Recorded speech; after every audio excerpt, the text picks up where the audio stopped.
ready. We don't back down, this is what we're made of. Standing our ground, here it goes down. Oh, you and me, we're gonna be legendary. Oh, wait and see, we're gonna be legendary. Ain't no time like the here and now. Yeah, we showed up, now we showing up.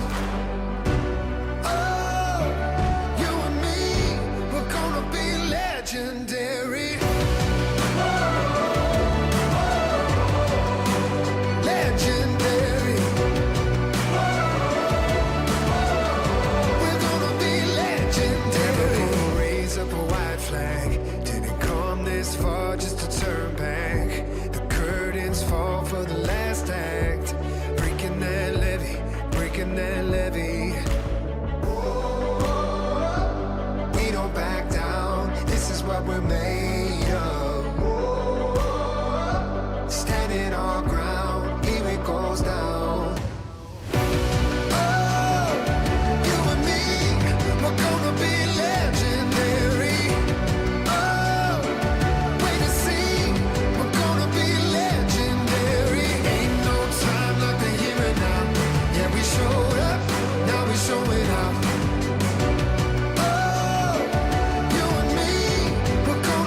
Legendary. Legendary. We're gonna be legendary. We don't back down, this is what we're made of. Standing our ground, here it goes down. We're gonna be legendary. Oh, wait and see. We're gonna be legendary. Ain't no time like the here and now. Yeah, we showed up, now we showing up. Oh, you and me, we're gonna be legendary. Legendary.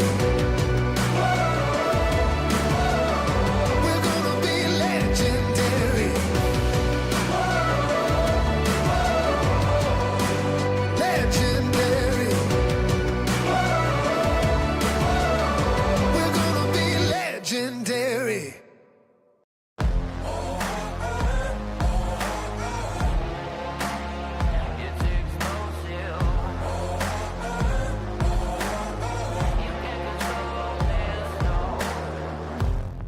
I got metal running through my bones, a resurrection like a ghost. Hurricane, go ahead and blow. Where you could keep your white flag, I'll never fold. A shadow on the battlefield, a survivor never yield. A thunder, go ahead and shade. Don't run from the storm when I feel the rain. There's no rest for the wicked, no victory for the weak. And when the weeds getting thicker, you'll never see me on my knees. You can't control this, it's explosive. You can't control this, it's explosive. You can't control this, it's explosive. I got a fever in my blood, a falling embers from above. I feel the heat when the pressure blows, a wildfire that you can't control. There's no rest for the wicked, no victory for the weak. And when the weeds getting thicker, you'll never see me on my knees. You can't control this, it's explosive. You can't control this, it's explosive. You can't control this. it's explosive. With every beat of my heart,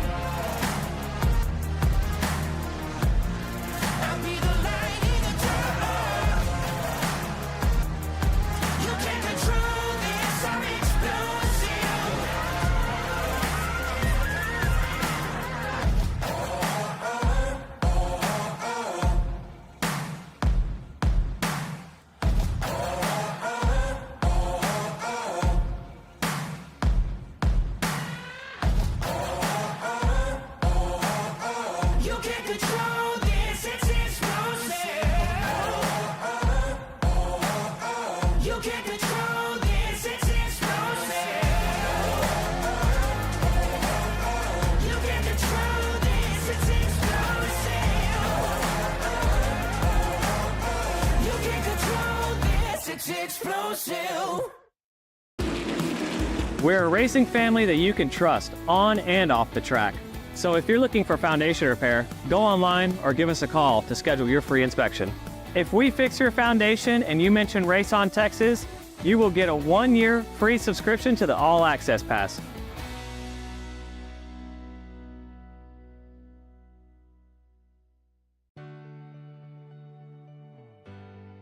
Our family started RVing a few years ago, and when I think about all those campfires and fishing trips and sporting events, these are memories that are going to last a lifetime. I want to help others do the same thing. Hi, I'm Kevin Smith, General Manager at the all-new Click It RV in Milton Freewater. People in this community are very familiar with this location and the great service they've always received. So the biggest question we get is, where is Keith? The great news is, Keith is still here. I've seen a lot of changes. I've seen a lot of things come and go. Through all the changes that we have seen, one thing that has not changed for us is the quality of our service. Buying an RV is a big purchase, but it should be a fun and happy experience.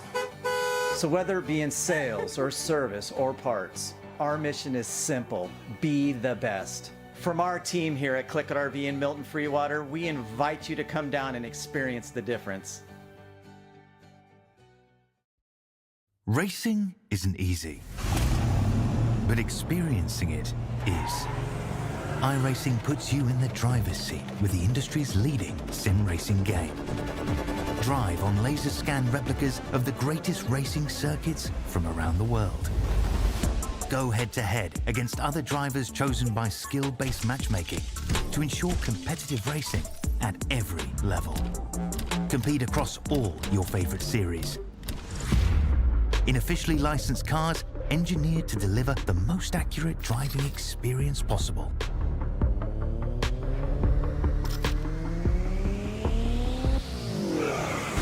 Join a race or host your own with players from across the globe. Race against the computer or in a league with friends. Feel the thrill behind the wheel. Visit iRacing.com.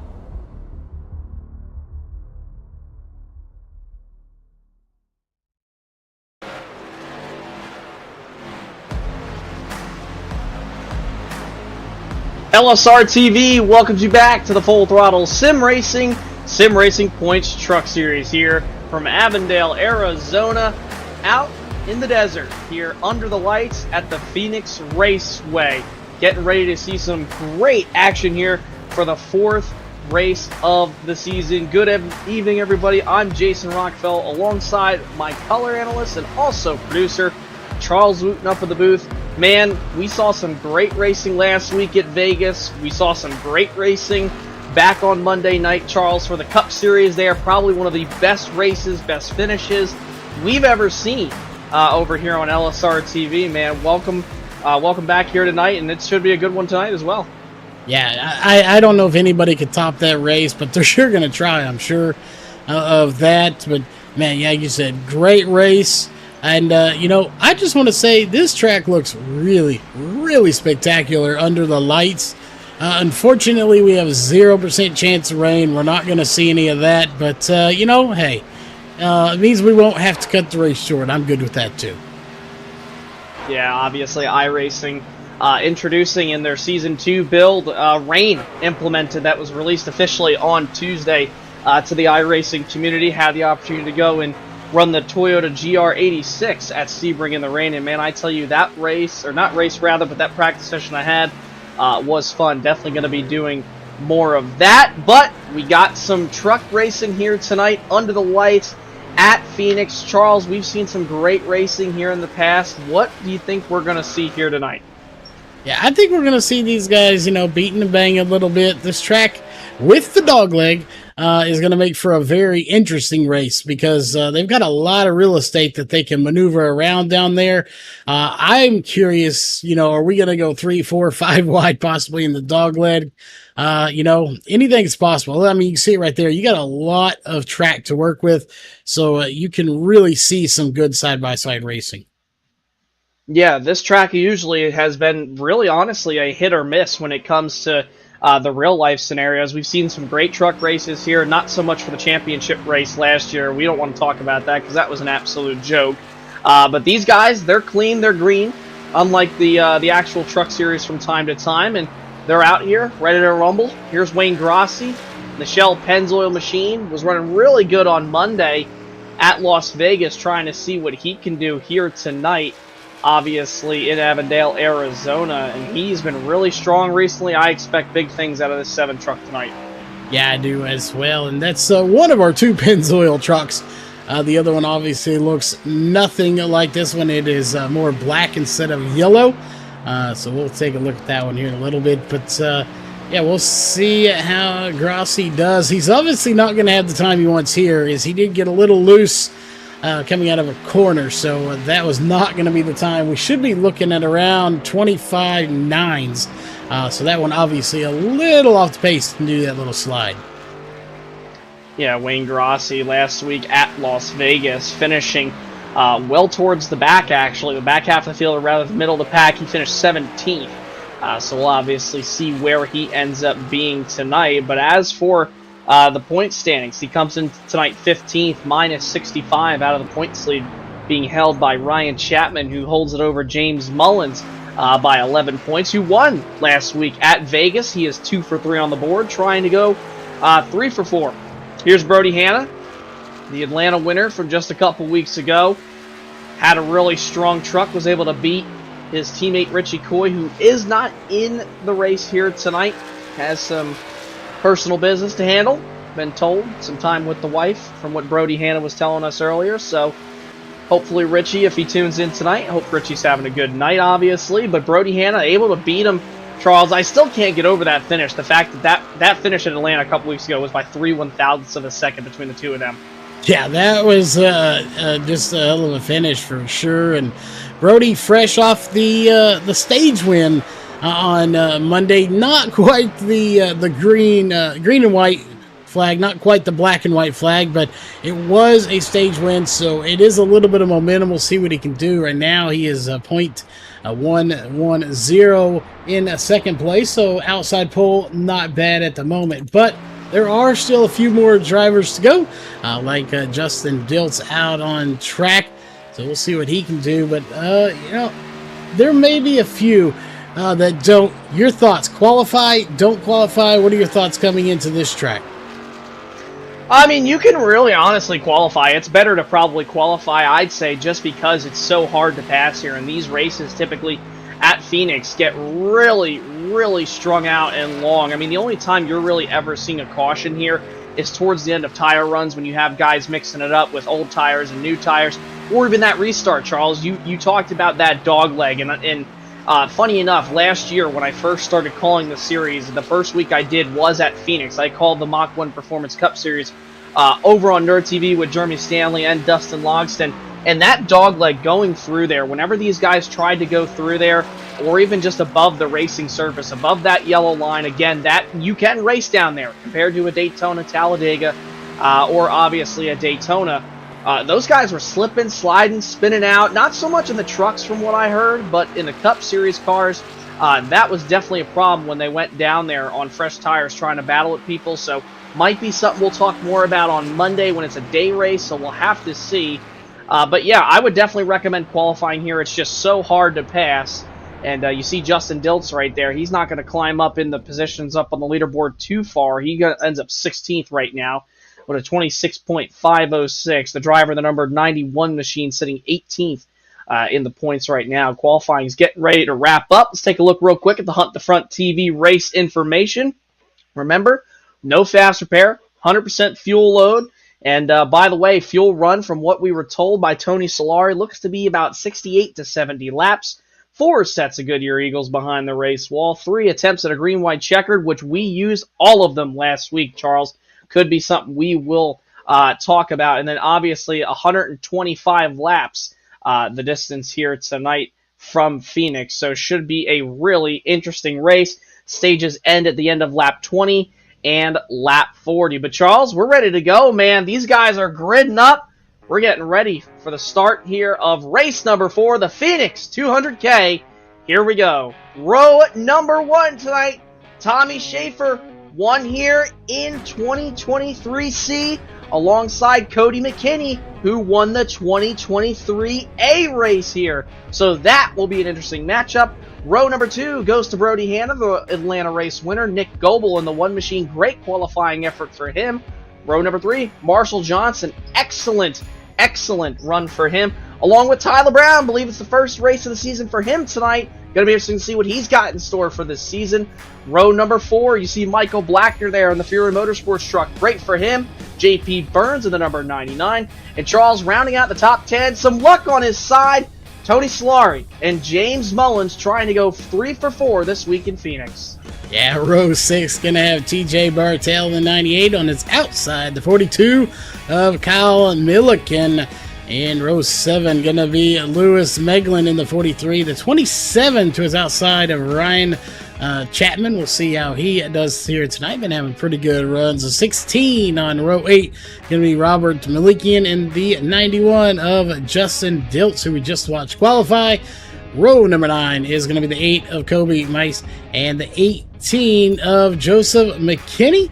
And row 10, rounding out your 20 cars here out of the 26, going to be the 7 of Wayne Grossi and the 5 of Tom Price. James. Row 11, Anthony Cozy in the 69 machine, Rick Webb in the 54 machine there on the outside. Row number 12, going over there, you have Sherwood Williford, Alan Duranko in the number 2 machine. He had a solid run in one of the Phoenix races last year. We'll see how he can do. Row 13, Bill Hull, Brian Bliss, and I believe that is the complete starting lineup tonight. 26 trucks ready to fire off. Charles, it's going to get wild here. What do you think we're about to see right here on this start? Hopefully not chaos, but, I like this track with a dog leg. I tend to think of it like when you watch a motocross race. They have that dog leg, and you can take off and just kind of scatter. So we may see somebody who is row 2, row 3, probably not, hopefully, as deep as row 4, really try to send it on the start and gain some positions. We'll just have to kind of wait and see, but I think we're going to see some people really use that dog leg on the start and throughout the race, probably, to try to gain some positions. Cody McKinney, your defending race winner from 2023A on the outside.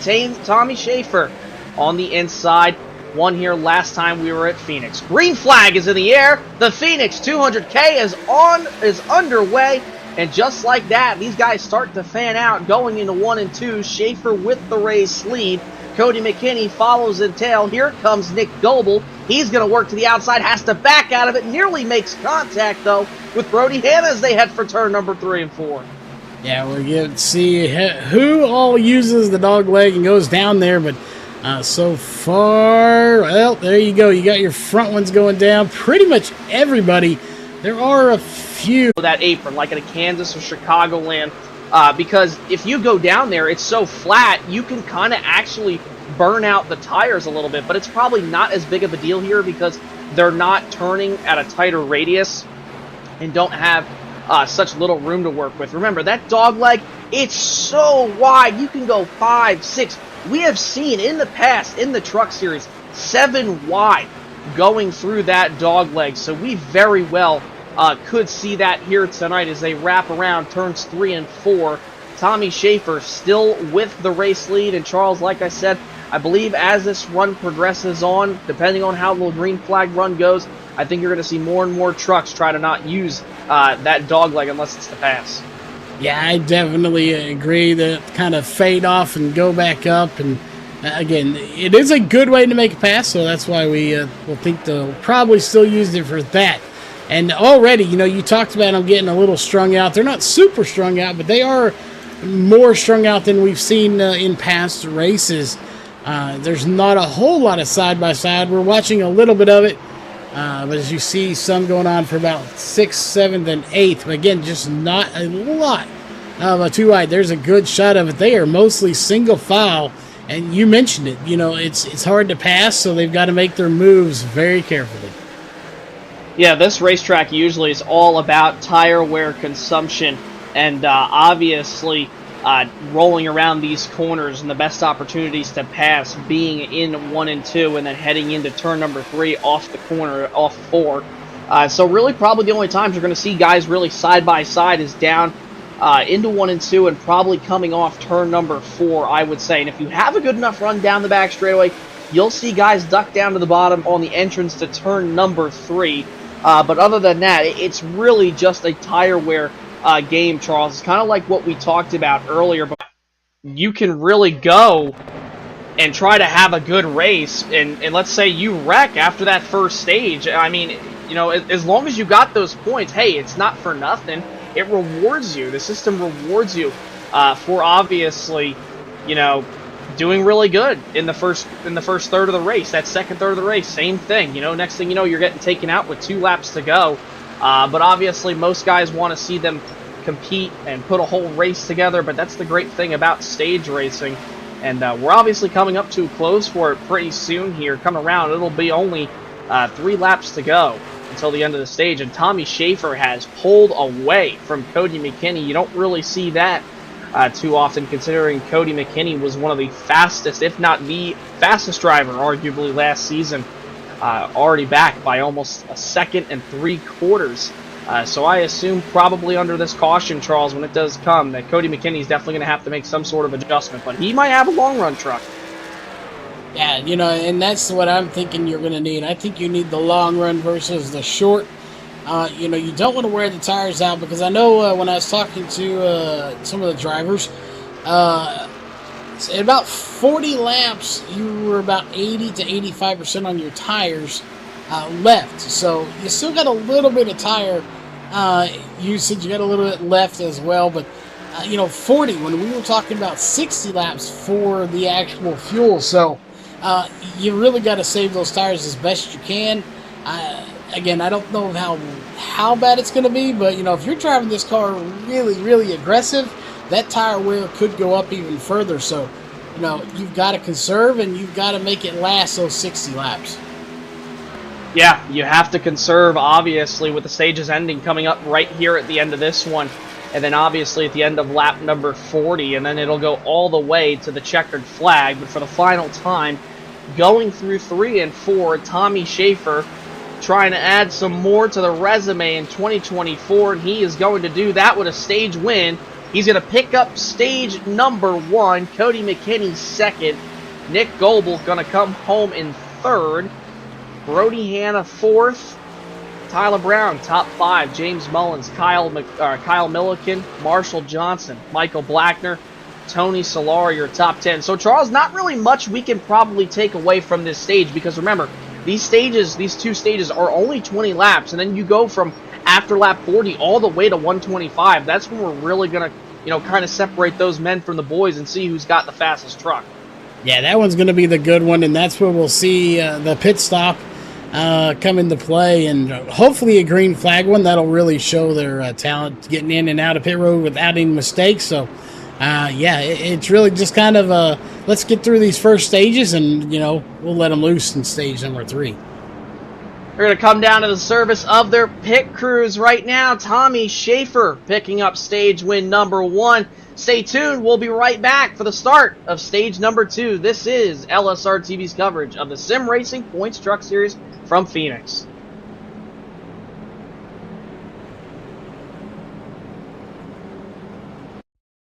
Racing isn't easy, but experiencing it is.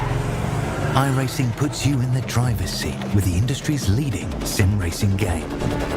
Drive on laser scan replicas of the greatest racing circuits from around the world.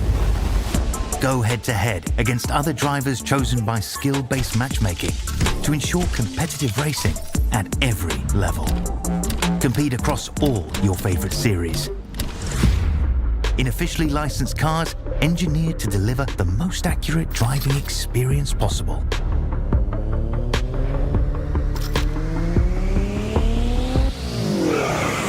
Join a race or host your own with players from across the globe.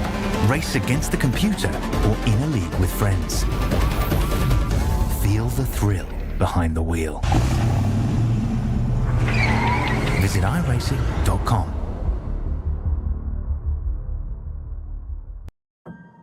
10 years of speed. 10 years of stories. For the past 10 years, we've been more than just spectators. We've been the heartbeat of local racing, growing alongside the tracks, drivers. Brian Bliss, let's take a look here at the LSRTV replay. Coming out of the corner. Oh, Colby Mice just gets loose. Hard impact to the left side safer barrier for Brian Bliss. Only a 2-car incident, but it doesn't look like there's too much damage, though, Charles, on that number 3 truck. Now, it doesn't. We're going to take a look here. Watching from the 8 of Colby Mice. That car took a hard impact, and apologize. YouTube's giving us some fits here tonight, so we do apologize for that. We'll be working to get that sorted out as we're watching the 8 of Colby. He gets around here in just a minute, and a hard lick to the inside, and you see it right there. He gets loose and just, well, I thought, no, it wasn't him. There he goes. Okay, he didn't hit it. I thought he was going to hit it, but he didn't. So he actually did a pretty good job of saving that number 8 DoorDash machine, but yeah, just got loose. Yeah, Joey McKinney was the one who T-boned him there coming down the straightaway after he already hit Brian Bliss. So maybe some damage to the front end of Joey McKinney's, but I'm not really seeing any damage on those trucks. Colby Mice and Brian Bliss into the pits. Joey McKinney did not pit, obviously, after they came back around when the pits did open. But, you know, now that we're back out front here, Charles, you know, not many laps to go here for this stage. It's going to be a sprint, considering the fact we went green on, what, lap 25? Now they're on lap 29. You think about it right here. They're probably not going to get the one to go right here. Let's see. Come across the line, and the pace car lights are still going to stay on. So we're on lap 30 now. There it is, changing on the race ticker. So we're probably going to restart here, Charles, on lap 32, maybe even lap 33. You're looking at 8 to 7 laps to go in this stage. If you want points, if you're outside that top 10, you're really going to have to fight for it here. Yeah, you are definitely going to have to fight hard. And, you know, like you said, not a lot of time. When you're running 26-second laps, other than these caution laps, that is not. I mean, you're talking 2 laps, actually a little over 2 laps a minute. So you do not have a lot of time to get going. So these guys, you know, if you want to get there, you got to get going now. Because, again, we talked about it. Stage points are crucial, you know, for the overall championship. Yeah, for sure. No doubt about it. And notice, too, the 2 drivers out front running PRS, that being Premier Racing Setups. And I tell you what, if they got the Premier Racing setups on their trucks, assuming they do, man, those things must be bad fast here tonight, just, you know, with them being 1-2. But obviously, we still have not seen that long run yet. We saw that 20-lap sprint in Stage 1. Now we're going to see an 8-lap sprint to the finish in Stage number 2. Stage 3 is where it's all going to begin. Pace car lights are out. Top 10 running right now, Cody McKinney, Tommy Schaefer. You have Tyler Brown up there in that 00 machine. Great run for the driver of the number 00 here, making his return, I believe, tonight. First start of the season. You have James Mullins trying to go 3 for 4. Brody Hanna, Nick Goebel, Marshall Johnson, Ryan Chapman, Tony Solari, J.P. Burns rounding out your top 10. Getting ready to come to the restart zone. 2 Toyotas up on the front row. 8 laps to go. This time by when they come down to the restart zone, or rather 9 laps to go when they come down to the restart zone. And here we go. They fire off out of the Geico restart zone. Can't go down there until you get after the start-finish line. They do. Fanning outwards, everybody 2, nearly 3 wide as they head into turn number 1. Schaefer, McKinney, side by side. Will McKinney get the jump on Schaefer? He won't. They're going to remain side by side coming off turn 2. Yeah, with very few laps to go in the stage, you know, you got to make those passes. And we talked to you said it.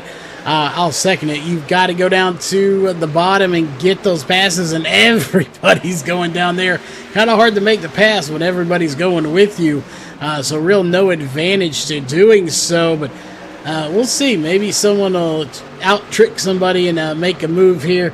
But out front, still McKinney. And, you know, I really was hoping to get to talk to the 69. But, by the way, whatever happened to Anthony, he is now out of this race. So didn't pit. I can't confirm he did not come down pit road and miss a stall. He had no time on pit road or in his stall, so he did not come down and then has put it in the trailer, so not sure what happened there.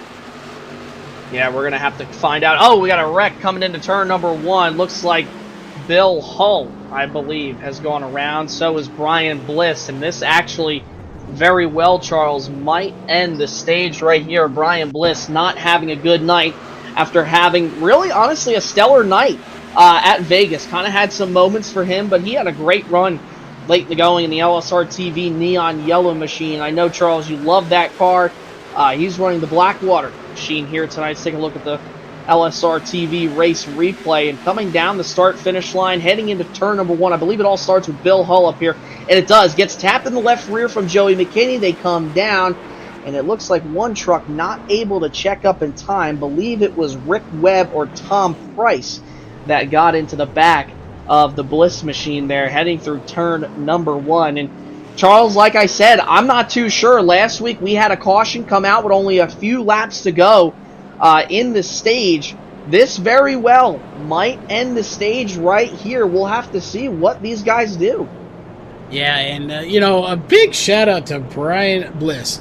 Not only does he run our LSRTV, in your face neon yellow car in the Cup cars on Monday night, I will give him props because he's running a Black Rifle coffee, my favorite coffee.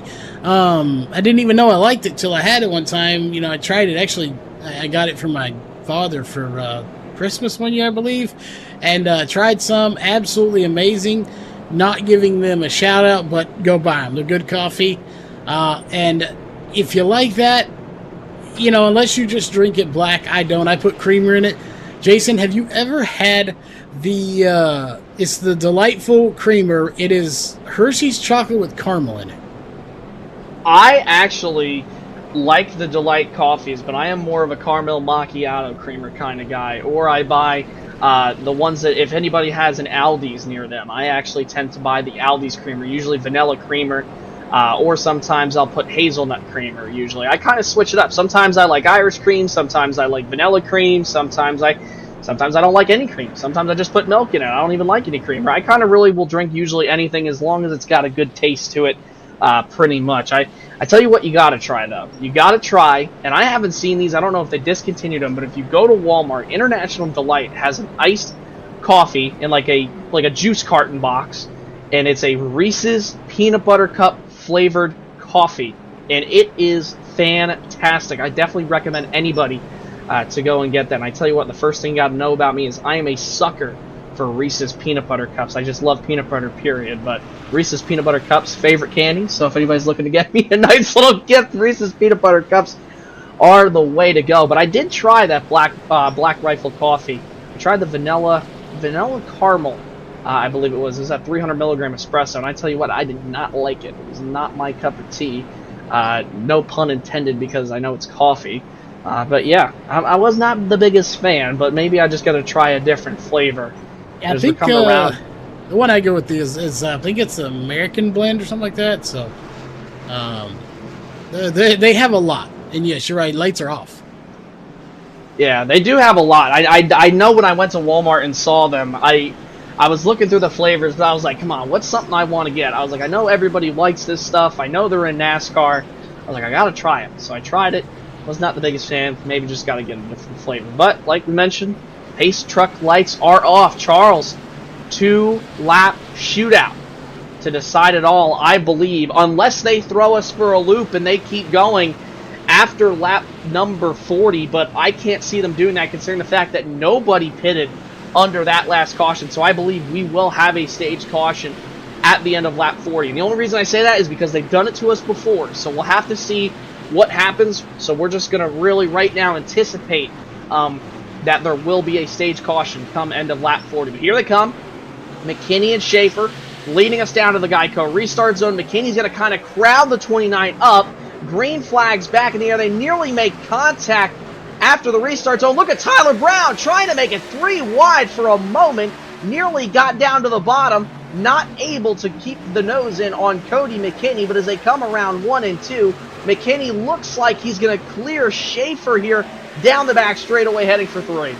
Yeah, and I'm going to answer the question for you, Jason. Based on how wild that start was, the people diving and trying to juke each other out, I'm going to say that was not the stage caution. We're going to go ahead and run it out. I think we'll see the caution again because they are getting wild, just trying to make every move they can. Cody McKinney got the bumper to him in turn number 3. Tommy Schaefer got there and down the back straightaway. He is there.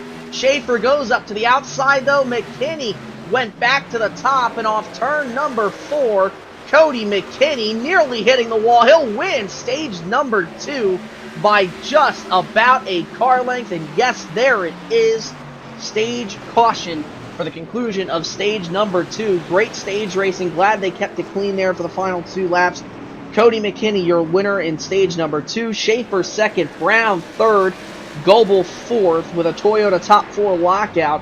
Brody Hanna, the lonesome driver. Actually, get this, Charles. 9 of the top 10 drivers, all Toyotas. Only 1 Ford, and that went to Brody Hanna, coming home 5th. James Mullins 6th. Ryan Chapman 7th. Milliken 8th. J.P. Burns 9th. And Marshall Johnson there in the top 10. And I can only imagine how this next stage is going to go. Yeah, Brody the Lone Ranger out there in the Ford. And he don't have much teammates in the Ford either. He's got Michael Blackner in 17th and Rick Webb, who is currently off the track in the pits in 24th as everybody's coming down pit road. No surprise. Yeah, and also the 11 machine, Tony Solari, was up there in 12th. Looks like Michael Blackner is going to stay out. We'll touch upon that here just a minute. Looks like other drivers will stay out as well, but we're going to take a commercial break real quick, and we'll be right back for the start of stage number 3 here at Phoenix. Don't go anywhere. We'll be back.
Of speed, 10 years of stories.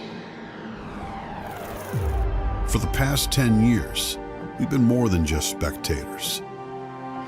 We've been the heartbeat of local racing, growing alongside the tracks, drivers, and fans who make it all possible. From the dusty turns to the checkered flags, we've shared every triumph and every challenge, making memories that last a lifetime.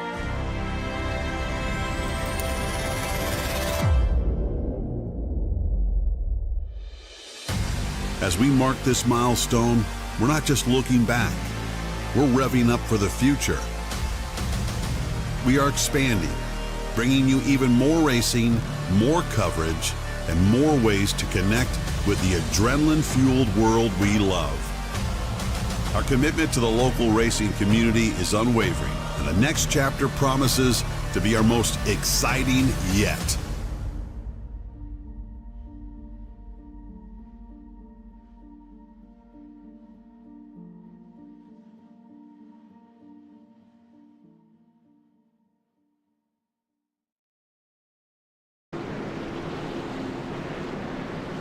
Welcome back to the Sim Racing Points Truck Series on LSRTV here from Avondale, Arizona. Again, the Phoenix Raceway under the lights here on this chilly Wednesday morning from my house in New Jersey. Charles Wooten alongside me down in the old great state of Texas down there producing for us, also being our color.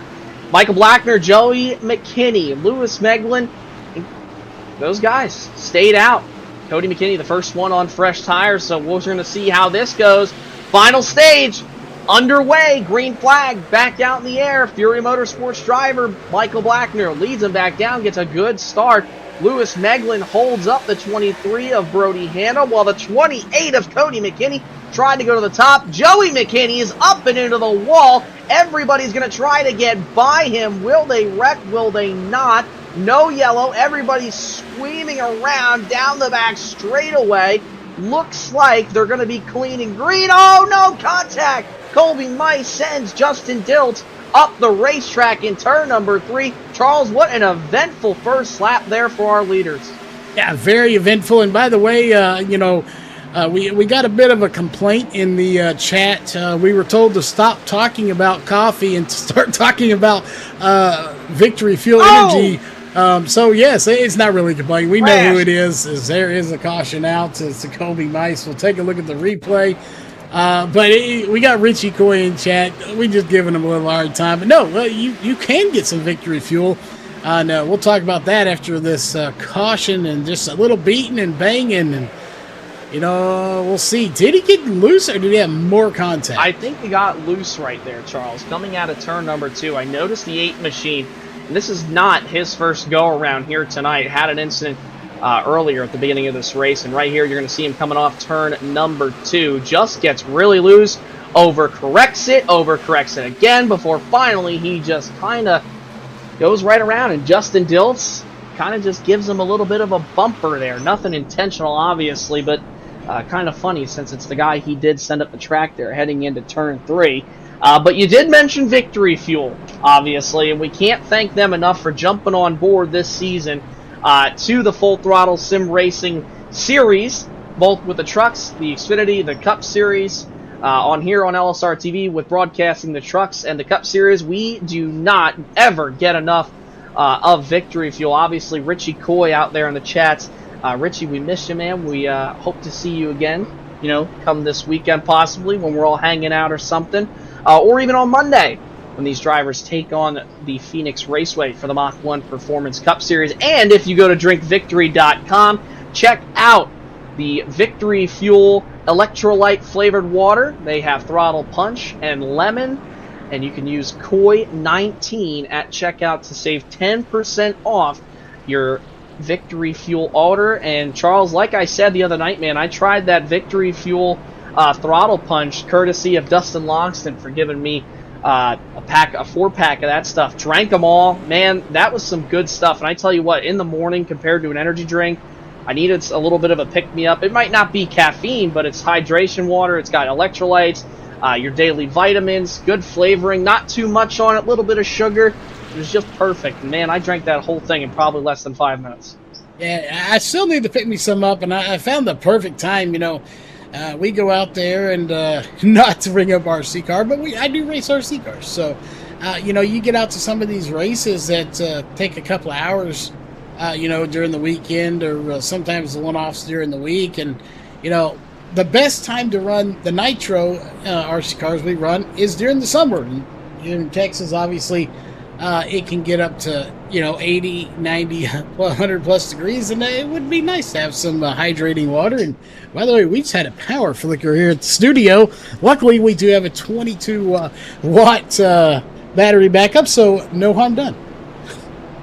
Yeah, saw that. Obviously, apologize for the inconvenience. Obviously, YouTube giving us a little bit of problems here tonight, so apologies for that. I know Mr. Charles Wooten's always up and on the ready, on the go, ready to take care of those like he always is. But yeah, Charles, you got to get yourself some Victory Fuel, man. Can't say good enough things about them. Remember, it started by the great Kevin Swindell. Said this on Monday night. Started it after he was paralyzed due to a racing accident over in Knoxville a few years ago. Said that he needed something to change up his diet since he couldn't drink all the same energy drinks and have the same diet as he used to now that he was paralyzed. So he said, I'm going to go out and look for one. Couldn't find one, so he said, hey, I'm going to make one of my own. And that's how Victory Fuel was born. So definitely head over to the drinkvictory.com and buy yourself a 12-pack, 12-pack variety, or start a basic starter 4-pack with lemon or throttle punch. Remember, you can use KOI19 as your coupon code at checkout to save 10% off your order on drinkvictory.com. Michael Blackner, the leader here with Cody McKinney on his outside, coming to the restart zone. Lewis Meglin's still out there as well in fourth after staying out. Joey McKinney fell all the way back out outside the top 10. Green flag's back out. We're back underway here on lap 52, and Charles, the field scatters around here down the front straightaway. Blackner nearly just got into the 28. Yeah, I said it early on. This track is kind of like a dirt bike track. If you've ever watched dirt bike racing, they start out and they just scatter at the start because they're so wide and they have to funnel into a little area to go through turn number 1. And that's kind of how this track is. They start skinny, go wide, and back to skinny again. Every time they go through the dog leg, and the 28 right now of Cody McKinney is right there on Blackner of the 22. Those two side by side. Excuse me. I may need some of that hydration water, and that's exactly what the one of Goebel wants to see. Yeah, definitely wants to see that. And I tell you what, if you have never seen a Monster Energy motocross event, obviously, the start of those, Ralph Shaheen makes such great calls when he says, "Here we go," and then they're off and away, and boy, oh boy, it is a spectacle to watch those machines go all the way down into that first corner and fan out and then get so tight, and oh my gosh, they're just so badass, so cool to watch. So definitely check them out whenever you get a chance if you haven't. But battle for the race lead heating up. Cody McKinney to the inside of Nick Goebel. James Mullins wants a piece of this. We haven't really talked much about him all night so far. Remember, he's last week's winner. He is already 2 for 3 this season, trying to make it 3 for 4. And Charles, he likes what he's seeing out of those two leaders being side by side. Yeah, he definitely does. And since that second caution, stage caution, we're now 10 more laps, 71 laps to go. Again, not a lot of racing left here. I know I say 71 laps. That's quite a bit of time, but it's not a lot. And that's why these guys like Goebel are really pressuring the 28 to try to kind of push them up, because like you mentioned early on in the broadcast, passing is a premium. So you've really got to be able to do it. And, if it's hard to pass and you can't stay behind the person that you're behind, I said this last week, you've got to go where they're not. And if that doesn't work, you can't get by them, you're going to have to try to maybe push them out of where you want to be. So maybe not the full chrome horns, but maybe, just a little, just nudge them out of the groove to where you can go where they are and where you want to be. Yeah, and we saw that earlier with Tommy Schaefer. He gave the bumper to Cody McKinney a couple times in stage number 2, but could not complete the pass on him. And if you're wondering where that number 29 machine is of Tommy Schaefer, he is all the way back in that 9th position. You see him there on the inside, in the Premier Racing Setup Shop.com Toyota Tundra TRD machine. Trying to work his way back up through this field, Charles. Don't know if he had a bad stop or a bad restart or what. There was so much chaos going on the opening lap of stage number 3 that it was kind of really hard to pick apart and tell where people were going. But now he finds himself inside the top 10, just on the brink of it, battling with a gaggle of trucks back here heading into 1. Yeah, that is just a place I would not want to be right now amongst all this. And, the good news is they're probably going to race a little calmer because both stages are over now as we're starting lap number 60 here momentarily. We'll have 60 down, 66 to go here in just a moment. So you're not going to be too aggressive, I wouldn't imagine, as the battle somewhat settling out up front. That's why we're back here looking at these guys, because it is nowhere near settled from about 7th through about 13th right here, maybe 14th in there as well, or maybe even 6th place. They're not done. They're still trying to figure out their place in this race, and, everybody wants that first place, but they're not quite there yet. Yeah, obviously, and the only real leaders we've seen here tonight have been Cody McKinney, and obviously Tommy Schaefer. Nick Goebel has dabbled up at the front as well in that number 1 machine, finding himself just 0.3 of a second back behind McKinney there in the 28 machine, but you see them all going down to 3 and 4. Tommy Schaefer looking to the outside there of TJ Bartell and the Shell Pennzoil machine as they fly past the start-finish line, diving it down into the dog leg. And look at these trucks just fan out all over the place. And even going into 1 and 2, look at how wide these trucks go here from these static cameras. Very interesting to see the lines that these guys are running, how they enter the corner, how they are in the center, and then obviously come off these corners. But 3 and 4 are kind of really the same. You want to stay to the bottom, but that outside lane can work. It's not like you can't pass here at Phoenix, because you can. It's just very, very hard to do it. And you see Tommy Schaefer, he's been making some passes already up to 7th here in a couple laps. Yeah, he is working his way up. And I mentioned it earlier, as we'll take a look. He's just 1 spot back. I believe that's the 98. Yes, it is. The 98 of TJ Bartell. That's the other Shell car out there. Shell, Pennzoil, whatever you want to call him, Shell. I believe he had Pennzoil on there as well. But, not the typical bright car you see with Shell. But I'm really digging. The more I see this 98 machine, the more I like that paint job. The red and black just go together, and the yellow looks good with it as well. So a nice looking ride, and he's working his way up right now, trying to get some more positions. He's currently +2 in this race. However, your biggest mover, tied for biggest mover, is currently just ahead of him of Ryan Chapman, who's +6.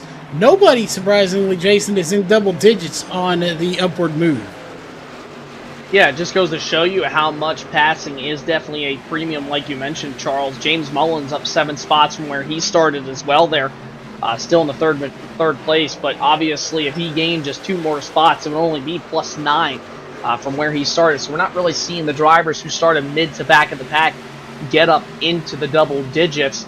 As you see Ryan Chapman work with that 98 Shell machine. And Charles, I used to, when I first started here on iRacing back at the beginning of 2021, I didn't have my own truck painted, so I used to go on trading paints, and I would constantly find truck schemes to run. At one point, I was running a Venom truck from, obviously, if you're a comic book fan, you know him from the Spider-Man comic books. The best anti-hero, I will say that for sure. I used to run a Venom truck. I've ran a Bass Pro Shops truck. I've run some other inspired trucks, ran Menards trucks, but I always loved, there was one scheme in particular that I always loved running, and it was this yellow, black, and red Shell Pennzoil machine, and oh gosh, it just looks so good. I wish I could find it again. It's probably, knowing it, it's probably in my saved files on Trading Paints. I gotta break it out one of these days because I really do like that scheme. And really any Shell Pennzoil scheme is always cool to watch. Always a lot of good schemes here as well in FTSR. Seeing a 3-wide battle for a second there going into 1 and 2. JP Burns nearly got up into the wall. Coming out of turn 2, he was all up against the safer barrier with Ryan Chapman kind of sliding through the middle, going up to the top. And Tyler Brown, who was up in the top 5, the top 3 earlier on, he's trying to work his way back up into the positive on positions gain. Right now, currently -2. He sits in 8th, but we'll see what Tyler Brown can do. And JP Burns is really the only driver I see, Charles, going all the way up to the top in 1 and 2, but he's making good strides off the corner. Yeah, he definitely is. On the point of paint jobs, I've only ever had 2. Actually 3. I had a race on Texas one a long time ago, but my primary one, I had Performance Custom PC or whatever it was, sponsored back in the day, and then picked up Newegg as a little contact there between, that is the 99 and the 00 just ahead of him. That was almost a caution, Jason. They almost spun that one around. Yeah, that was probably the lowest entrance we've seen JP Burns take here in the last couple laps. Remember, like I just mentioned, he was all the way up at the top of the safer barrier just a handful of moments ago, making up great time down the back straightaway, but just wasn't really able to complete a pass. There he goes again, back to his typical line. And right behind him, Mr. Tony Solari has been having some bad luck in the Cup Series on Monday nights. Recently started out the season with not even being able to race due to an issue with, I believe you said it was the VR headset, and then week number 2 wrecked, and then last week, or just this past week at Vegas, wrecked on Monday night. But in the Truck Series, completely different story for him. He hasn't been doing obviously that bad. Last week though, it was definitely a heartbreaker for him, finishing 2 laps down in that number 11 machine in the 19th position. So he's not having a terrible run here tonight. He's just shy of the top 10.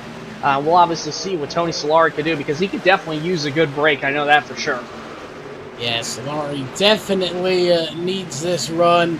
You can get a good run, and, even if it's not a win, to just be able to get a finish and, get a top 10, top 15, it's definitely a momentum boost. And when you've had bad finishes, you need those little bit momentum boosts. Behind him, by the way, Grossi getting a little sideways, almost gets into the wall, but he saves it. The biggest battles, by the way, are right now Tony Solari. He is battling side by side, and that is the closest battle we have going on at the moment. So we'll keep an eye on him. But the front's kind of fizzled out. You got about 0.8 of a gap between first and second place. Yeah, Cody McKinney leading over James Mullins by a second and a quarter. That last time around, rather the two last times around, James Mullins has actually been faster. He's nearly cracking down below a second and a tenth, or 0.2 rather. Last time around ran about 0.03 faster than the 28 machine, and we've seen how fast this ESC machine has been these last few weeks. Remember, won at Daytona, and then obviously picked up the win back at Las Vegas just 1 week ago, and tonight trying to make it 3 for 4 like we've mentioned continuously. He's by far been one of the best drivers so far this season that we've seen. But when you obviously look, Charles, at this Sim Racing Points Truck Series, and you look at the point standings, and there's a driver who we kind of talk about, but we don't really say a lot about him so far, or we haven't really said a whole lot about him this season, and that is Ryan Chapman. Ryan Chapman is the points leader heading into tonight, and I know it's a long ways to go, obviously, for the entire season, but when you look at this series, there's season 2024A, there's a B, and then there's C, which also includes the playoffs. So they have their season champions from A, B, and C, and their playoff champions. So it's really cool to see. And next week will obviously be the 5th race of the season at Bristol. Then we'll head to Circuit of the Americas, Richmond, Martinsville, Texas, Talladega, Dover, Kansas, and we'll wrap up 2024A at Darlington. Even though it says the Atlanta Motor Speedway Oval, I'm sure they'll fix that on the website. So they'll wrap it up at Darlington. But Ryan Chapman, only driver this season so far that has gone 3 for 3 with top 10s. And so far here, Charles, having a great run here tonight, continuing on that momentum with the top 10s. Yeah, they always say it, and you pretty much said it without saying it, is consistency wins championships. You don't have to go out and win every single race, or, really, other than if there's playoffs that you can get eliminated. Even then, technically, you don't have to. You don't have to win a race. You can go out there and, lock yourself in on points and win the championship on points. So, anything is possible. It's definitely showing here with him being the points leader and not winning a race so far. So, it's interesting to see how he can do. Again, like you mentioned, you have those 3 seasons, I don't want to say a mini seasons, but you have 3, segments per se of the full season. Yeah, and it's probably, in my opinion, the most interesting aspect of this entire series, and also, why not plug the series? And if you are looking as a sim racer to join a really clean, fun league, you can head over to fullthrottlesimracing.net to sign up and check out all the details. Great website layout for sure. By far the neatest, most organized one that I have ever seen. You can make your own account. And obviously you can get into the sim racing action here with drivers like Brody Hanna, Cody McKinney, Richie Coy, others as well. So definitely go and check them out. But that's definitely the most interesting factor, is their increment seasons that they do have with their obviously playoff system. You see Brody Hanna making a move for the 3rd place underneath the bottom of the Premier Racing Setup Shop #1 of Nick Goebel. Brody's having a good run here on this long run. Yeah. And, you speak of Brody, you speak of the league, you hit on really good stuff. And not to mention the sponsor of this, the Sim Racing Points. They use them, so make sure you check out them as well. For the longest time, no knock to, Sim Racer Hub. I thought they were the only ones out there, but there is Sim Racing Points for, if you're watching and you own a league and you need somewhere to do your points at. So you can check at simracingpoints.com as well. Again, a lot of people don't know they exist. I didn't, but a very well thought out website there too as well. Well, with that being said, green flag pit stops beginning. James Mullins there, first one to come into the pits, and this, Charles, is going to open up that door wide open, off the hinges for sure. And we talked about how this was going to be a fuel strategy, maybe a tire mileage game. They had one pit stop to do in the third stage, and James Mullins has opened up the door for everybody, and this might be able to leapfrog him in front of Cody McKinney, depending on when he pits. Yeah, nobody else coming down so far. You're absolutely right. Every advantage you can get is good. Again, nobody else coming down. We have 40 laps to go, by the way, Jason. 40 laps. This was 125 lap. Where did it go? We talked about clean racing, not a lot of cautions, and I'm baffled. I'm at a lost words, even though I'm rambling on. We have, again, 40 laps to go. This race has flown by. Yeah, and here's the thing you gotta look out for and also mention is the fresh tires versus the old tires. Look at the ground that James Mullins is able to make up into the corners and off the corners. He nearly made contact with the DoorDash Toyota machine of Colby Mice. Now he's going to make it 3 wide, makes a little bit of contact with Wayne Grossi. He nearly goes up into the wall. Great save by Grossi and Mullins, and he'll split the middle and get all the way to those two positions. Here comes Tony Solari. He's on pit road as well. Lewis Meglin there, right behind him in the Toyota machine, coming down pit road. Still interesting to see, though, Charles, when these leaders are, in fact, going to pit. Yeah, it's going to be real interesting. I'm thinking some of these leaders are going to be coming, and there's another one coming in, Nick Gobelon. I saw him dropping like a rock in the standings. TJ Bartel coming in. You can always tell when they're coming in, they start slowing down and they start dropping spots real quick. And when pit stops are coming, is we might have some more coming in, but so far, no takers.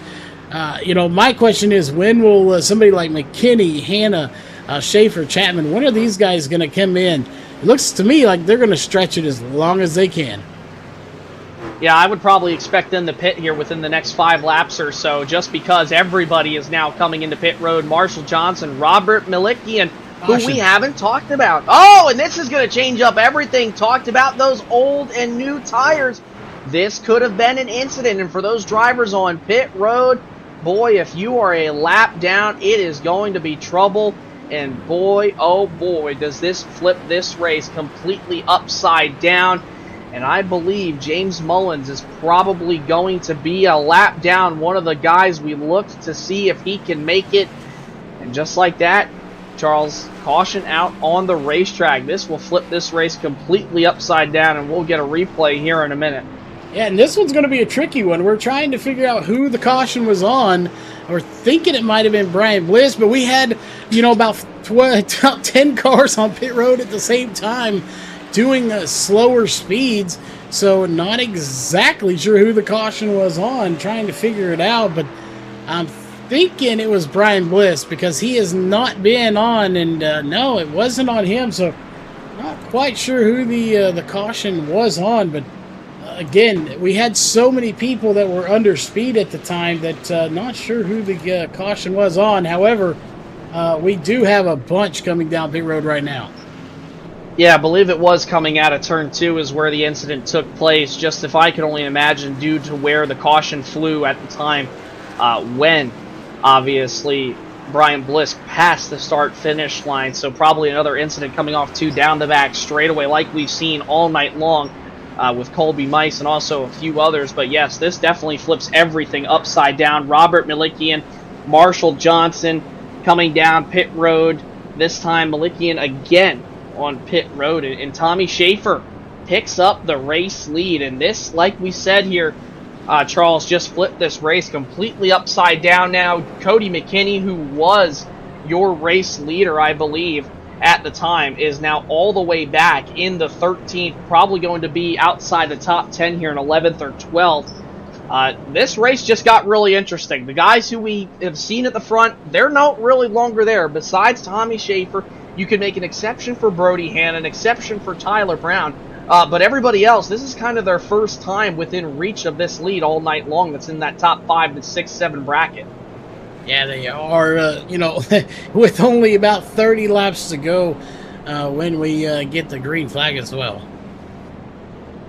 Yeah, going to be interesting. Here's your Virginia811.com reminding you to dig with care race summary here tonight at Phoenix. Total caution 6, 22 caution laps, and 9 lead changes so far. So been a pretty interesting race, whether it be cautions or lead changes, like we've seen all these great battles. So that's obviously the race summary. Let's take a look at the weather real quick. No, obviously, the iRacing weather update did come out this past week, and this is dynamic track temperature. So 72 degrees. It is set to realistic, if I am correct. Let me go over here to the announcement. So yes, they are now using the all-new forecasted realistic weather model, which is a feature that is now going to be able to predict the forecasted temperature, the cloud cover, and obviously the rain, but we obviously will never see the rain here on the oval for quite some time. No rain delays for all you out there, so you'll still get to enjoy all your racing action. But 69-degree air temperature, 6 degrees with wind speed. Charles, pretty much a perfect night here for racing as they're getting ready to double up and probably take this 1-to-go signal here. And we'll see. Going to be a long time probably before we start seeing NASCAR have the rain tires for the road course races, but I'm sure when we do, it is definitely going to be fun. Yeah, and we're going to have to fix our weather forecast from Kaufman Created. Obviously a little broken there. It should have a little moon, but with the update here iRacing put out, it has broken our weather conditions, so we will have to tweak it a little bit going forward. But yeah, dynamic weather, a new thing. Like you said, 0% chance of rain here, but if we get to a road course or we do a road race here and there, we could see rain. And I've seen a lot of video of it, but I'd really like to see it actually in sim myself. So that may be something we have to do here in the near future. Well, here's some breaking news for you. Cody McKinney all the way back in the 20th position, I believe, coming off pit road. Don't know if there was something of a miss on that truck, but the guy who has pretty much dominated this race now finds himself in 20th. He was your 2023 Season A winner here at Phoenix, and obviously Tommy Schaefer was the previous Phoenix winner here back in 2023 Season C. Obviously the series finale for the trucks. Tommy picked up a few wins last season. We're going to see if he can add his first one to the board in 2024. Here we go. Through the Geico restart zone. Green flag is back out. Lap 95 out of 125.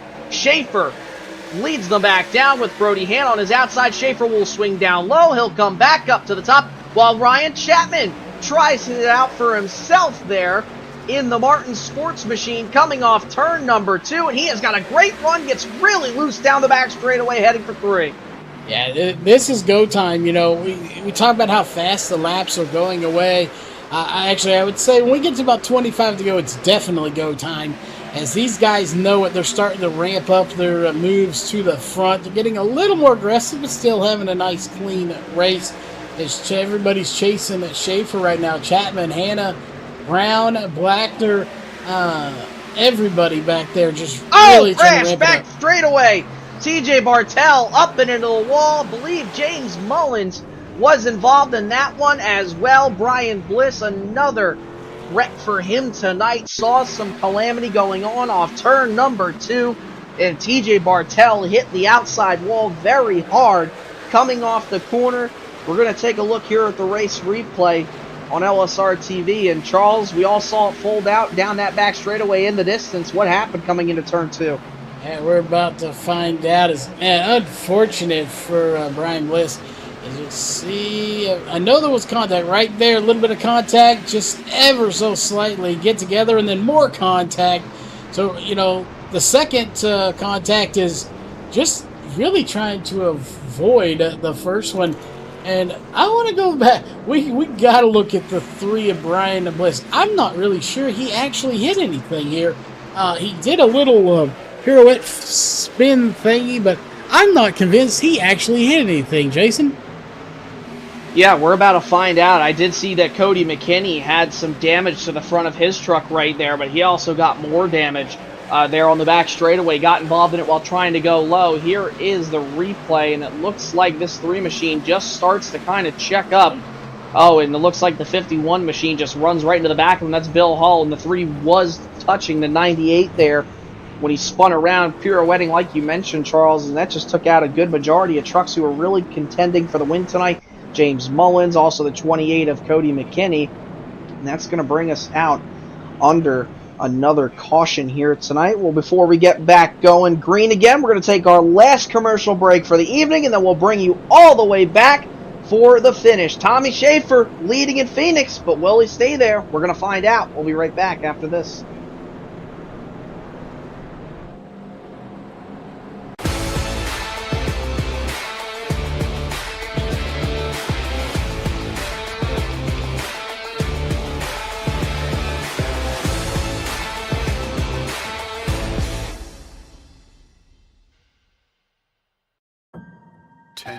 Of speed, 10 years of stories. For the past 10 years, we've been more than just spectators. We've been the heartbeat of local racing, growing alongside the tracks, drivers, and fans who make it all possible.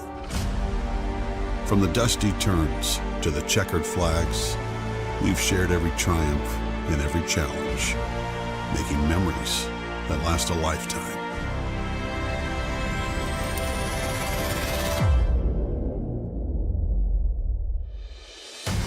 As we mark this milestone, we're not just looking back, we're revving up for the future.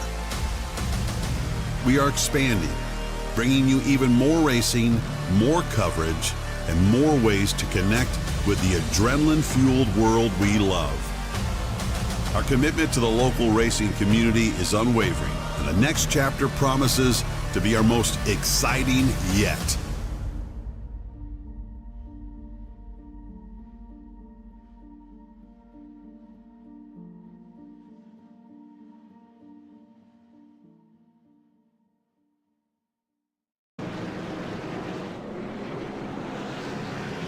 Welcome back to the Sim Racing Points Truck Series on LSRTV. Getting ready for the restart here with 25 laps to go. We've had a great race so far. Lots of drama, lots of action. Jason Rockfell alongside Charles Wooten up here in the LSRTV commentary booth. Get ready for an awesome finish here. Tommy Schaefer, Ryan Chapman there going to lead them down. Premier Racing Setup Shop versus Elevated Esports up on the outside. But don't count out Brody Hanna and Tyler Brown. They have been right there to pounce when it is needed. We'll see if they can try to get it done. But here we go. Green flag back out in the air. They head through the Geico restart zone past the start-finish line. And Schaefer's going to lead them all the way down to the bottom of the racetrack. Brody Hanna right in tow behind him. Going to try to send it in there on the bottom side. Nearly almost slides up into Chapman. They're 3 wide back there for 4th. Charles coming off 2. And you think we have 25 laps to go. This is basically just the stage 1 race. That was 20, this is 25, but basically, essentially anyway, another stage. That's what we have left in this race. These guys are going to get wild in the Western and probably a little crazy out there as we see them going 2 and 3 wide. There is no more single filing out. You're going to try to push every issue and make sure you're in the top 3. As Schaefer, well, Schaefer's right there. He's led a good chunk of this. But here comes Brody Hanna. He's going to take the lead here with currently 24 to go. Oh, and he's going to crowd. He crowds the 29 all the way to the wall there in 1 and 2. Did the same thing coming off turn 4, still battling side by side. Brody Hanna is going to be able to clear the 29. No, he won't. Here comes Schaefer back to the top of the racetrack. Now Hanna will clear him. Coming off turn number 2, Tyler Brown under fire from Ryan Chapman while trying to take the second spot away from the 29 machine, but Brody Hanna shot out of a cannon on that restart. Now finds himself with the race lead here with less than 25 laps to go. Back to turn number 1. Things are getting dicey. Yeah, I honestly think that was a winning strategy, a winning move from Brody Hanna. You know, you said it, I've said it. Everybody knows passing is a premium. It's even tougher with older tires. These are 13-lap tires, and they're only going to get worse as this stint goes on. So you had to make those passes quick and make them stick, and he did. He made it very quick. And now everyone's trying to run him down, and it's going to be really hard to pass with those older tires and getting older by the laps. So, yeah, I think right there, that lap with 25 to go was the winning move here for Brody Hanna. But the question is, can he hold on to it? Tommy Schaefer, probably the only one all night long who has been able to make passes like Brody Hanna did. Schaefer got blocked all the way down to the pit road exit wall pretty much, and now entering turn 1. 20 laps to go. Schaefer gets a little loose on the bottom, nearly makes contact with a 23. Now he's under fire from Tyler Brown as they head down into turn number 3. Brody Hanna still with the race lead. Tommy Schaefer just can't get there as they come back to the start-finish line. 19 laps to go. Schaefer still trying to run down this 23 while everybody else behind him just trying to survive, thrive, and make some passes trying to get towards the front. Yeah, I think this, like I said, I think it's Brody's race to lose. He's got this race win in the bag. He just needs to, mind his P's and Q's, cross all his T's and dot all his I's, and don't make any mistakes. That's key. Don't make mistakes. As the 29 trying to dive to the inside and not make it work. He's trying every move he's got. He's pulling out the old school book, the new school book, whatever he can do. He's trying to get by. He's riding his back bumper right now. He's there. He is in contention to make this.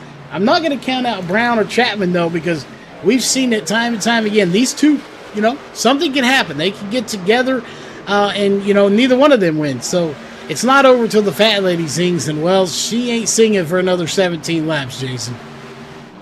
Definitely ain't going to be singing for another 17 laps. Could even be more, possibly, with the chance of 3 attempts at overtime. Remember last week in Vegas, we took all 3 of those attempts, and here we go. Battle for the lead, the 29 of Schaefer. He'll throw it down in there, clips the apron. Brody Hanna travels up the racetrack, back to the start-finish line. Nearly a dead heat. Give it to Brody Hanna, but Tommy Schaefer making it look clean there at the bottom of the racetrack. He's going to clear the 23, while Brody Hanna tries to power back up top. Try the crossover move on the 29. Will he get there? No, he won't, but Schaefer loose out of 2. Here comes Hanna back to the bottom of the racetrack. Great stuff in the final closing laps here at Phoenix.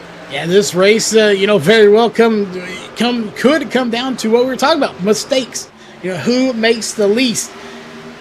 As you see, Brody Hanna went up high, got out of the groove. Then you see the 29 get loose. Almost collects both of them as Brody Hanna almost tagged his back bumper and may have just a little. Oh! And there's another one. Schaefer up and into the wall off turn number 2. That could be all that Brody Hanna needed to see. And somebody who's loving what he's seeing is Tyler Brown. And like you said, Charles, don't count out Ryan Chapman. They are duking it out for the race lead. Put 4 trucks under a blanket. Brody Hanna throws it in again. Nearly makes contact with a 29. Coming off turn number 2. Right here at the pit entrance line. Schaefer nearly brushes the wall again. Back to turn number 3. Brody Hanna still has the inside lane. Schaefer tries to put the bumper. He slides up the racetrack. Brody Hanna gets away by about a car length, but Tommy Schaefer answers it right back with a dive down to the bottom. Here heading into turn number 1. Jason, in retrospect, looking back, I think when we said I don't think they can top Monday night, I think they might have taken that as a challenge because they're really trying to prove us wrong right here in this race. This is a fantastic battle going on, and it's about to be a 2-car it's about to be a 4-car battle from a 2-car to a 4-car battle for the lead here momentarily. With how hard these guys are driving, they're starting to get loose when they head into the dog-leg. Things have kind of simmered down, not seeing nearly the amount of crossing over like we just saw for the previous 5 to 8 laps. Brody is over, and well, it'll be over shortly, but not quite yet. As the battle's still underway, but that little scuffle they had, and unfortunately, I think may have done a little damage to Schaefer's truck.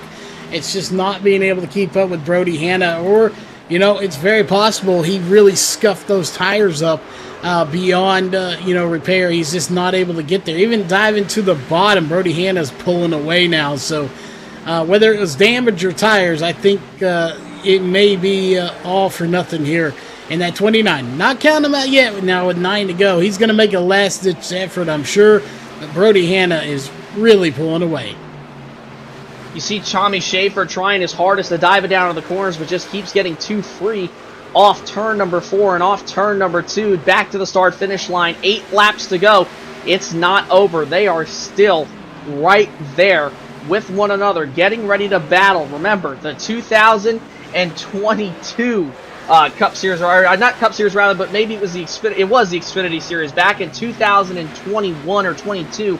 Remember the amazing battle we saw between Austin Cindric and Daniel Hemrick coming to the line out of turn number 4. Daniel Hemrick picked up the win in a photo finish with Austin Cindric beating and banging to the line to pick up not only his first NASCAR National Series championship, but also his first career win. And we very well could see a finish like that possibly here within the next 6.5 laps.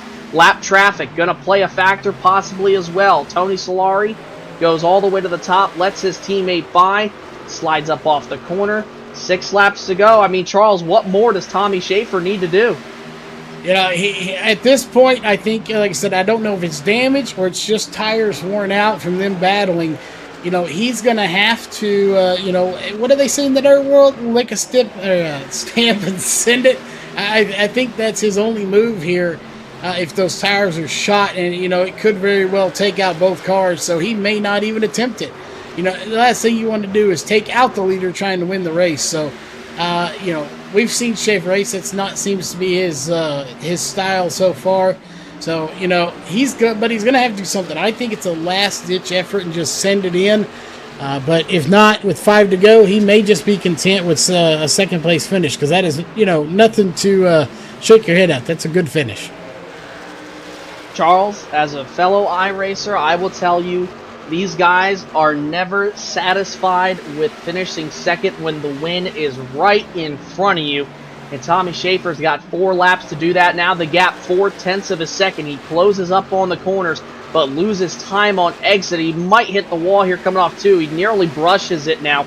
It's about almost 5/10, now almost 6/10 of a second as they head into 3 and 4. 3 laps to go. The win starting to fade away from Tommy Schaefer. But again, possibility at overtime with 3 laps to go. Remember last week, like we mentioned, used up all 3 attempts, and with the way that some of these guys have been racing all night long, it's not out of the question. No, it is definitely not out of the question. As we'll give these guys behind him a little bit of love. You got some good battles going on between Tyler Brown, Ryan Chapman, also Blackner and Milliken got a little bit of a battle going on as well just behind them. So those positions are not settled by any means. But we're coming up to 1 to go. This race right now belongs to the 23 of Brody Hanna, as he is now going to take the white flag. Coming into turns 3 and 4 for the second to last time, Brody Hanna just wants to see that white flag, and he will. White flag is out. 1 lap to go, presented by CRN here. Down the front straightaway into 1 and 2 for the final time. Brody Hanna started in the top 3, won at Atlanta a couple weeks ago in what would be one of the greatest finishes we have seen in the FTSR history, and also on LSRTV. So for 2024, Super Speedway check, 1 mile check. Brody Hanna, second win of the season here tonight at Phoenix over Tommy Schaefer and Tyler Brown in the Sim Racing Points FTSR Ford F-150. What a battle, what a great race between the two of those guys to be able to lean on each other and have a good battle all the way to the end there, Charles. Yeah, and again, didn't quite work out the way Schaefer wanted. I'm sure he would have loved to have the win. He had a good fast truck here tonight.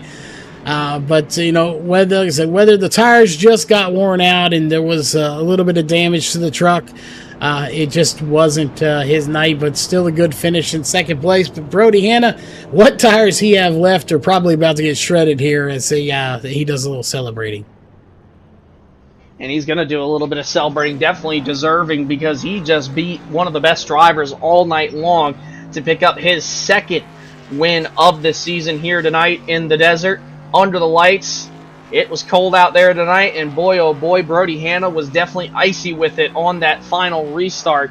It did just what he needed to do, does the burnout right at the start-finish line, and we're going to take a look here at the unofficial race results presented by LiveSimRacingTV.com. Brody Hanna picking up that second win of the season. Obviously, Tommy Schaefer, probably a race that he would definitely want to have back if he had the chance on the restart, comes home P2. Tyler Brown, great finish for him tonight there. Finishes P3, making his first appearance this season tonight. Doing a great job. Ryan Chapman finishes fourth. First top five of the year, or rather third top five of the year for the driver of the number 27 machine. Kyle Milliken, Michael Blackner, Alan Duranko, JP Burns, Justin Diltz, Marshall Johnson there, Charles, round out your top 10. Yeah, looking a little further back, 11 through 20, it's going to be Nick Goebel, who we talked about a little bit in the front early on in this race, followed by Joseph McKinney, Wayne Grossi, Cody McKinney, who just not the night he wanted here tonight. Had a fast truck, just not the result to show it. TJ Bartell in 15th, Lewis Meglin in 16th, followed by Bill Hull. Robert Malikian in there. Didn't get to talk about him too much tonight. We'll talk to him here, I'm sure, in the future, as he definitely a good driver. Tony Solari in 19th. Had a good start, and it just ended up going a lap down, unfortunately, right there at the end on top of that. And Brian Boyce going to be your 20th finisher here tonight, Jason. Yeah, rest of the field, Rick Webb, James Mullins, a night of what could have been for him. Colby Mice, Tom Price. Hey, that rhymes. Anthony Cozy there, 25th. And then Sherwood Williford finished his 26th there, final car to finish the race tonight. Obviously, 125 laps down. With that being said, we're going to take a quick break, gather up our top three finishers. We're going to talk to them. We'll be right back for post-race here on LSRTV.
Welcome back to LSRTV's post-race coverage of the Phoenix 200K here in Avondale, Arizona for the Sim Racing Points Truck Series. Gathered up our top three.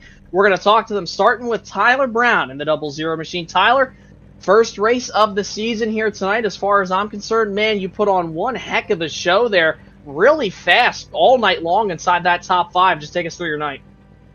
Yeah, I got to thank Tommy for helping me with setup to start off. I haven't ran all year, obviously, and kind of been working a lot, but this was the first race to, be a part of. And we started up front. I wanted to stay up there. I had a little bit of trouble, a little bit of damage, and I hadn't had to fix back. And really nothing exciting from my point of view. We just tried to run a good, solid race and start off, my season with a good finish and good points. Yeah, and definitely a P3 is a great start to the year. Are you going to be able to contend at Bristol next week, man? Because we know how chaotic but also fun that place can be. Yeah, I actually like Bristol. Bristol's one of my favorite tracks, so I'm looking forward to running and hopefully running up front. All right, man. Well, with that P3 finish, you got to give any shout-outs? You want to thank anybody here tonight for that P3 finish? Just Tommy, Cody, Nick, everybody on the team that helps with setups and everything. Like I said, they kind of threw me something, and I ran a little bit of practice before the race, and that was it. But the team and Brody, everybody that puts on the league, you guys with the stream, thanks everybody for making this all happen for us. There you go. There's Tyler Brown coming home P3 in the 00 machine tonight. Now we'll head over to Tommy Schaefer, driver of the number 29 machine. Tommy, it was probably a race, man, which it was kind of a what could have been moment there at the end on the final restart. You tried everything. You threw pretty much everything but the kitchen sink at Brody there those final laps, man. What differently could you have done there to pick up the win? Not got a speeding penalty on pit road, because that hurt me. Had a good first stage. Second stage was pretty decent. Got the speeding penalty, had to drive from the back. Luckily caught a caution. Got, back up to the front, was able to pit instead of having to pit under green, because Cody was like 6 seconds ahead of us. And honestly, I don't know, man, because I tried to tell if my truck was tight, building tight as the race went on and the rubber got laid down, but it was so hard to tell where I was in traffic if I was dealing with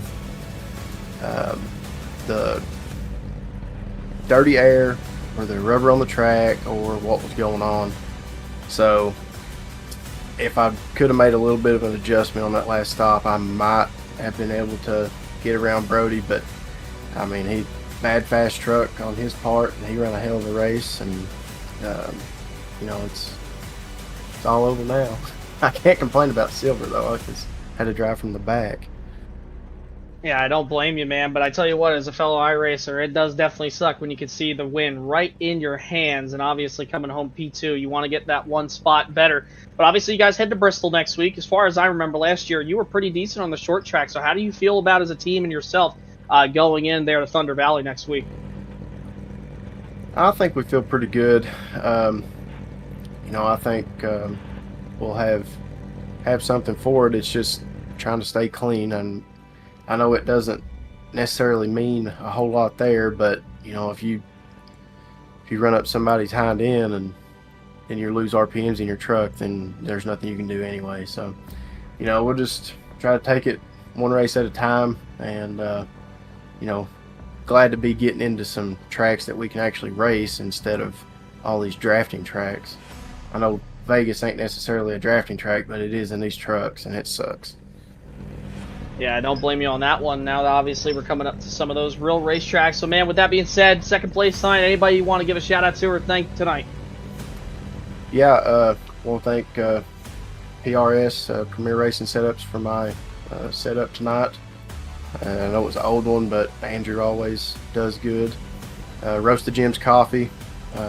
Thank Brandon for letting me put everything, all his logos and everything on the truck and represent Roasted Gems. So use code Schaefer, 10% off, roastedgems.com. Thank my dad and my papa down at Schaefer's Auto Body. They're always watching or trying to watch and support me in whatever we do. Then I will thank the league and everybody over at Alpha Gear. We've tried to put together a winning roster, and we've not got there yet this season, but we've been close. That's Tommy Schaefer coming home P2 tonight, obviously, in the number 29 machine. And now we'll head over to Victory Lane, presented by Victory Fuel. Remember, at checkout on drinkvictory.com, you can use code KOI19 at checkout to save 10% off on your order at drinkvictory.com. So remember to get some nice Victory Fuel to feel like a winner. Brody Hanna, your race winner. Dude, great racing, great finish. You threw it all at Tommy Schaefer there at the end. You got the restart, man. take us through your night, because it's not like you weren't out of the picture by any means necessary all night long. You were right there, but you were obviously there when it counted the most. Well, we had a solid truck all night. We hung around the top 5 or so all night, and had a solid night going. And then whatever happened, now I have to go back. Whatever happened to Cody there with the lap truck happened.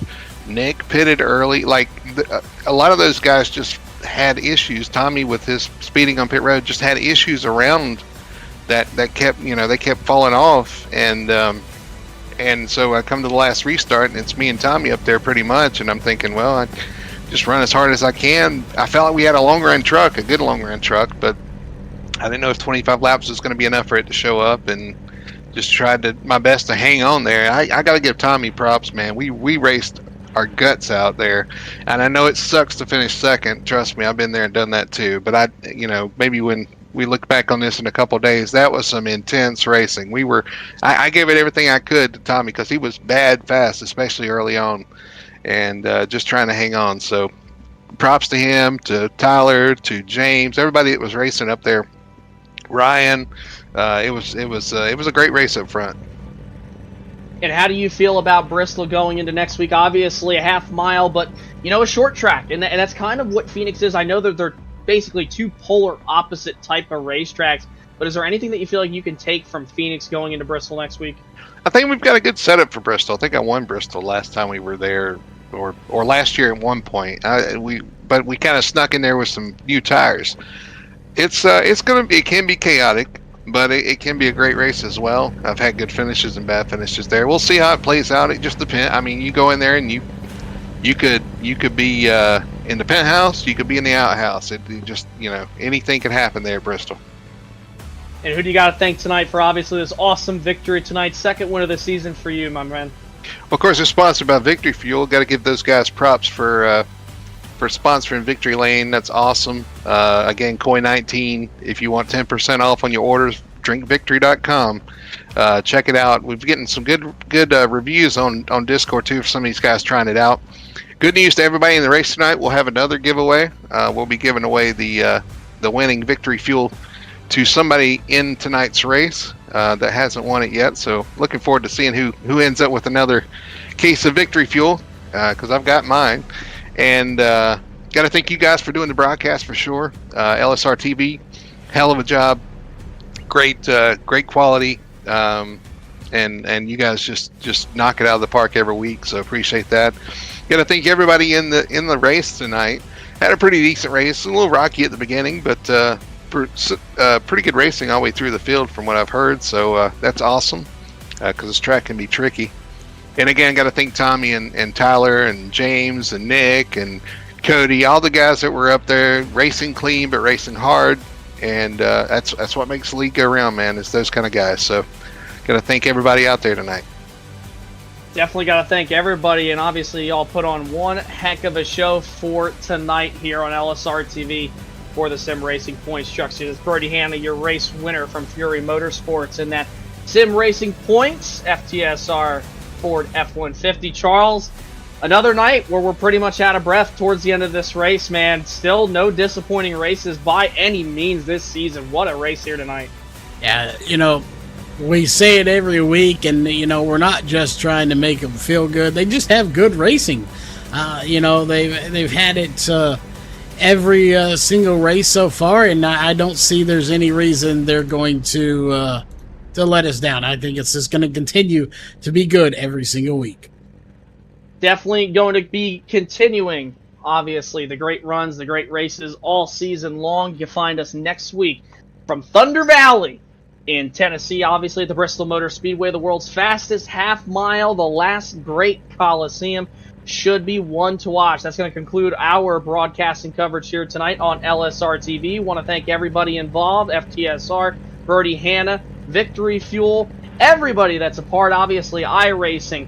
Want to thank Charles Wooten, Rocket Racing Media, Jeff Stabnow, everybody from LSR TV. I'm Jason Rockefeller saying so long from the Arizona desert. We'll see you next week where the cars will roar in Thunder Valley at Bristol. Good night. Congratulations to Brody Hanna